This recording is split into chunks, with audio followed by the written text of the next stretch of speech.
तो हम लोग अब डिस्कस करेंगे ग्लाइकोलिसिस के बारे में। तो glycolysis term originated from Greek word, तो ग्रीक वर्ड है ये, और ग्रीक वर्ड में ये ग्लाइकोस और लिसिस 2 वर्ड से मिलकर बना है। ग्लाइकोस means sugar and lysis means splitting. तो इस तरह से, और ये किसके द्वारा दिया गया, गिवन बाई एम्डेन, मेयरऑफ एंड पार्नेस। जो साइंटिस्ट थे उसमें गुस्ताव एम्डेन, ओटो मेयरऑफ एंड जे पार्नेस। तो इन्हीं को शार्ट में हम लोग एम्डेन, मेयरऑफ और पार्नेस, या फिर ईएमपी पैथवे भी बोलते हैं इसको। ठीक है। इसके बाद इसमें जो ये प्रोसेस है वो, अगर हम एनारोबिक ऑर्गेनिज्म की बात करें तो ओनली प्रोसेस है, मतलब एनारोबिक में सिर्फ यही प्रोसेस होती है, जबकि एरोबिक ऑर्गेनिज्म जितने हैं उसमें एक स्टेप इसके बाद और होती है, जिसको हम लोग क्रेब्स साइकिल बोलते हैं। उसके बारे में हम लोग आगे डिस्कस करेंगे। और दूसरी चीज़ की ये प्रोसेस होती कहाँ है, ये साइटोप्लाज्म में, सेल के साइटोप्लाज्म में होती है, और सभी लिविंग ऑर्गेनिज्म में होती है। जैसा कि हम देखें कि एरोबिक एनारोबिक दोनों में होगा। एरोबिक और एनारोबिक का मतलब आप समझते होंगे। एनारोबिक का मतलब जहाँ ऑक्सीजन की प्रेजेंस ना हो, है ना, विदाउट ऑक्सीजन, जबकि एरोबिक का मतलब इन प्रेजेंस ऑफ ऑक्सीजन, है ना, या विद ऑक्सीजन। तो इस फिर अब पूरी प्रोसेस को हम लोग डिटेल में देखते हैं। तो इसमें ग्लूकोज है, यहाँ पे आप देख रहे हैं ग्लूकोज का एक मालिक्यूल पायरुविक एसिड के 2 मालिक्यूल में चेंज होता है। ये पूरी प्रोसेस है, और इसमें ग्लूकोज का ऑक्सीडेशन होता है उसी, और उसके साथ एनर्जी रिलीज होती है। पायरुविक एसिड का फॉर्मेशन होता है। पायरुविक ग्लूकोज का एक मालिक्यूल पायरुविक एसिड के 2 मालिक्यूल में चेंज होता है, क्योंकि ग्लूकोज जो है वो 6 कार्बन मालिक्यूल है, जबकि पायरुविक एसिड 3 कार्बन मालिक्यूल है। तो निश्चित तौर से ये 2 मालिक्यूल होगा। अगर 1 मालिक्यूल ग्लूकोज है तो 2 मालिक्यूल ऑफ पायरुविक एसिड होगा। आपने इसमें यही चीज़ आप अगर आप ध्यान दीजिए, याद करिए, तो फोटोसिंथेसिस में क्या था कि 3 carbon compound change into 6 carbon compound. यहाँ ठीक उल्टा हो रहा है, यहाँ पे 6 carbon compound change into 3 carbon compound. एक तरह से इनडायरेक्टली हम कह सकते हैं कि ये रिवर्स प्रोसेस है उसी चीज़ की। डायरेक्टली तो हम नहीं कह सकते, लेकिन इनडायरेक्टली उसी तरह की प्रोसेस है।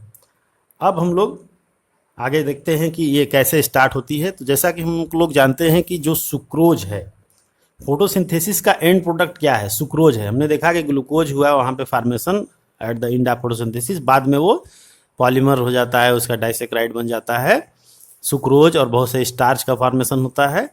तो ये सुक्रोज जो है वो ग्लूकोज से ही का ही डेरिवेटिव है। तो अल्टीमेटली सुक्रोज जो है वो बेटर फॉर्म है, जिसमें कि वो प्लांट के अंदर रह सकता है, प्लांट के अंदर ट्रांसपोर्ट हो सकता है। तो sucrose is the best medium, है ना। सुक्रोज बेस्ट मालिक्यूल है जो कि प्लांट्स में एट द एंड प्रोडक्ट की तरह बनता है फोटोसिंथेसिस, और वो बेटर ट्रांसपोर्ट हो सकता है one part of plant to another part of plant. इसीलिए वो ज़्यादातर, अगर आपसे कभी ये क्वेश्चन पूछा जाए कि what is the end product of photosynthesis, तो ग्लूकोज के बजाय आप सुक्रोज बोलेंगे, वो बेटर ऑप्शन होगा। ठीक है। ग्लूकोज भी बोलेंगे तो गलत नहीं है, लेकिन अगर सुक्रोज ऑप्शन दिया है तो सुक्रोज जो है वो ज़्यादा करेक्ट आंसर होगा। इसके बाद हम देखते हैं, अब इसी सुक्रोज को हम देखते हैं यहाँ पे होता क्या है। Sucrose is converted into glucose. अब यहाँ पे आप देखिए सुक्रोज जो है, यहाँ पे ये देखिए आपका सुक्रोज है। तो सुक्रोज इन्वर्टेज एंजाइम की हेल्प से चेंज होता है ग्लूकोज या फ्रक्टोज में, और ये ग्लूकोज या फ्रक्टोज इस ग्लाइकोलिसिस में एंटर कर जाता है। तो ग्लूकोज होगा तो ऐसे यहाँ आ जाएगा, और फ्रक्टोज होगा तो वो फ्रक्टोज 1,6 फास्फेट में चेंज होकर के डायरेक्ट इसमें एंट्री कर जाएगा, थोड़ा सा तीसरे स्टेप से। ठीक है।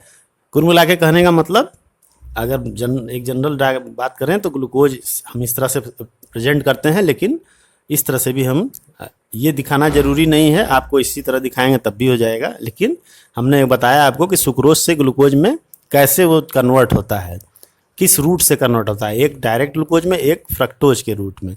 ठीक है। तो इस तरह से सुक्रोज से ग्लूकोज का फॉर्मेशन होता है और ग्लाइकोलिसिस स्टार्ट हो जाती है। ठीक है। तो ये आपका यहाँ पे इन्वर्टेज एंजाइम यूज होता है।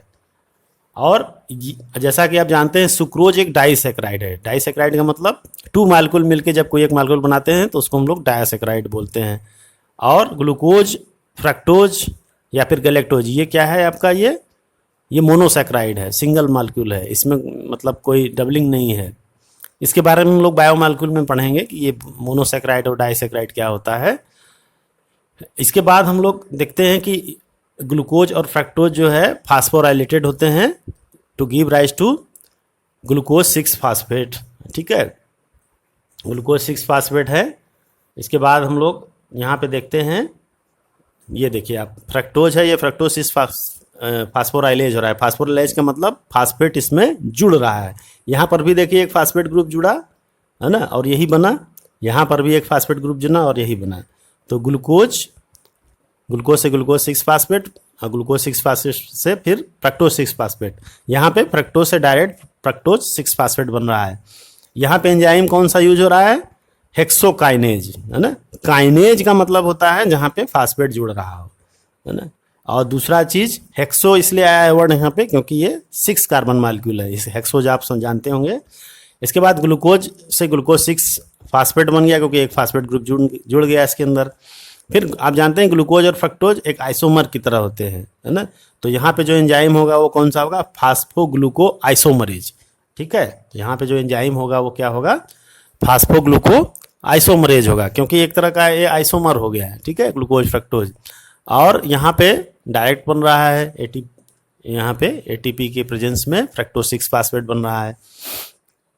अब फ्रक्टोज 6 फास्फेट में एक एटीपी का मॉलिक्यूल और जुड़ेगा और एंजाइम होगा फास्फोफ्रक्टोकाइनेज। फिर काइनेज आ गया। काइनेज का मतलब जहाँ फास्फेट को कोई एंजाइम जोड़ रहा है वहाँ पे काइनेज वर्ड आ गया। तो एंजाइम का नाम बिल्कुल उस कंपाउंड पे, उस प्रोसेस पे डिपेंड करता है जहाँ वो पार्टिसिपेट कर रहा है। तो यहाँ पे फास्फेट ग्रुप है, फास्फेट ग्रुप जुड़ रहा है और फ्रक्टोज में जुड़ रहा है, और इसमें जो है कि काइनेज वर्ड इसीलिए आ गया है। तो फास्फोफ्रक्टोकाइनेज, इसमें बहुत आपको याद रखने की ज़रूरत नहीं है। आपको बस ये मेन स्टेप आपको याद रखना है, क्या क्या फॉर्मेशन हो रहा है और मेन एटीपी कहाँ जुड़ रही है और मेन और क्या चीज़ मॉलिक्यूल जुड़ रहा है, ये ज़्यादा याद रखना ज़रूरी है।